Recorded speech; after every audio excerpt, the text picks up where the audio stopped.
Hey Travis kiddos, happy Tuesday. I have my Skylar sisters on here today. I hope you guys are feeling lucky and grateful for everything you have going on. I know I do right now. I am very lucky to have you guys in my lives, even though it's just virtually right now.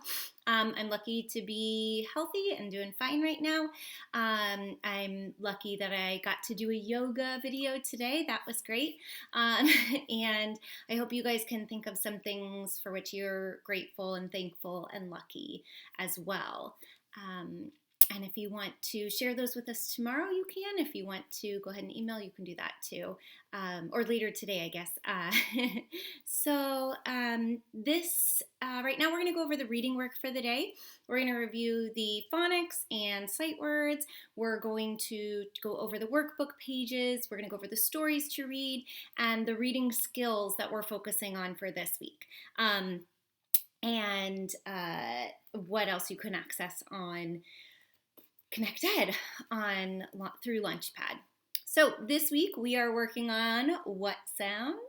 The sound. So the sound, again, we can make with ER, we can make it with IR, and UR. So all three of those make the sound, and I'm sure you're finding a lot of ers in your reading this week.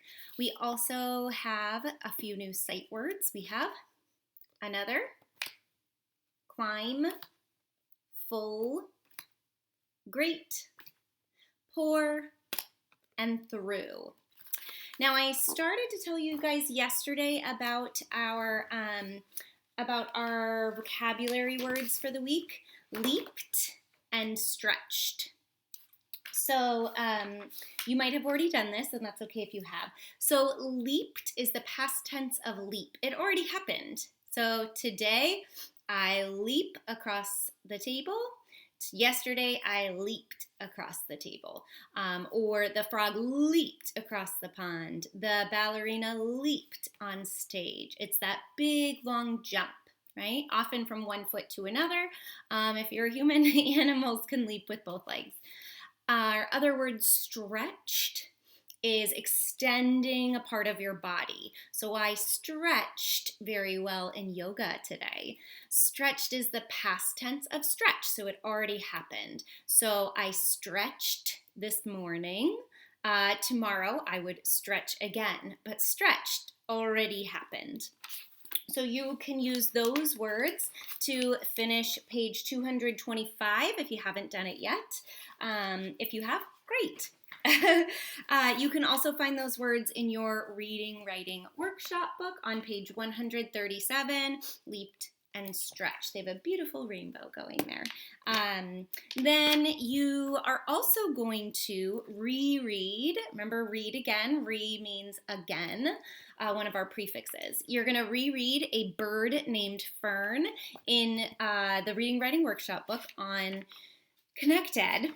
At the end of the story, you're going to find on pages 150, 151, our reading work for the week, our skill that we're focusing on. So cause and effect. We've done this a little bit before, but we're going to hit it again this week. So cause is something that makes something else happen. And the effect is the thing that happens because of the cause. So they relate back and forth to each other. If I feel hungry, that's the cause. Then the effect is I eat. I feel like every example I give you is always about food. The cause, a cause could be I felt tight. So the effect is I stretched. So that was my cause and effect this morning. In A Bird Named Fern, you can find these examples of cause and effect in the story. So Fern wanted to ride on the big white boat. So what happened, this made this happen, that Fern stretched her wings and took off. So she wanted to ride on the big white boat, so she went to do it. The boat looked like a fluffy bed up close. So that means Fern was surprised. She was surprised by this. This event happens because of this event.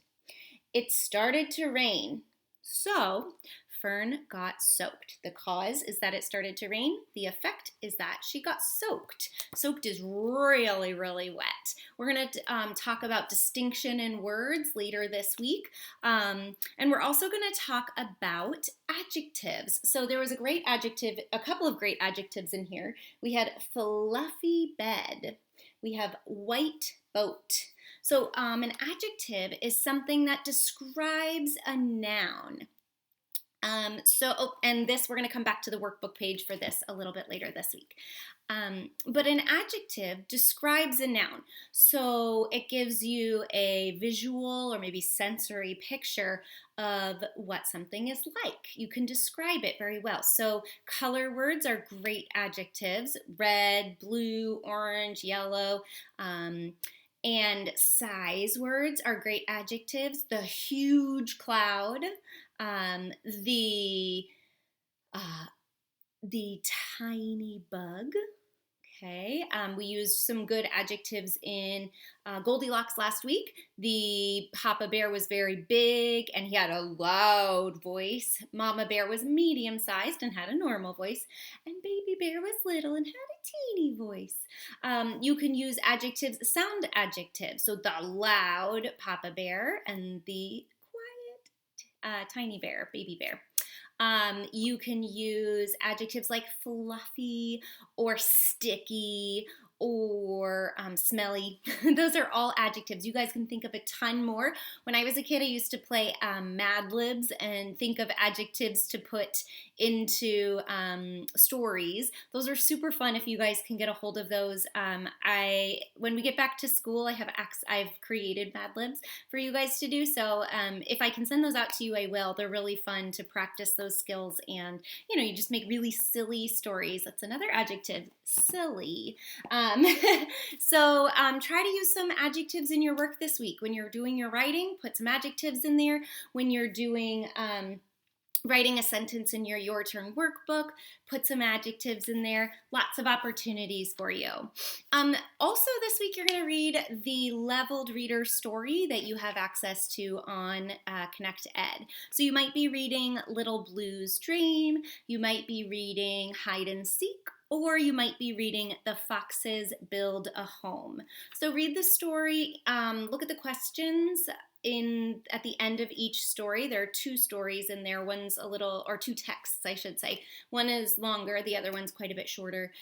Read the questions and try to answer them, finding text evidence in between, or to answer the questions. So showing where on the page you found the information and how you knew. Also, don't forget your independent reading on your own. And one more reading activity you have today. So independent reading can include these things, or you can read a story of your choice, book of your choice. Both are great.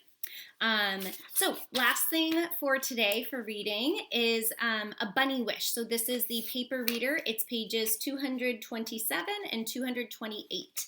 This is another one. Don't peek yet. You're gonna do a 1-minute timed read, just like last week, just like we've done in class. So 1 minute on the clock, 60 seconds. Do your best reading. Parents, help out if they need help on a word. And then when the clock stops, you stop. And count up your words. You're going to write them at the bottom of page 229. So words read, if you needed help or to correct a word, and how many words correct. So the words minus the errors equals the words correct. So go ahead, read it through 1 minute, then read it all the way through again. And remember, if you finish the story before the minute's up, just go back and start again, because you want to get as much reading as you can in the 1 minute. That's all for reading today. Happy learning. Have fun.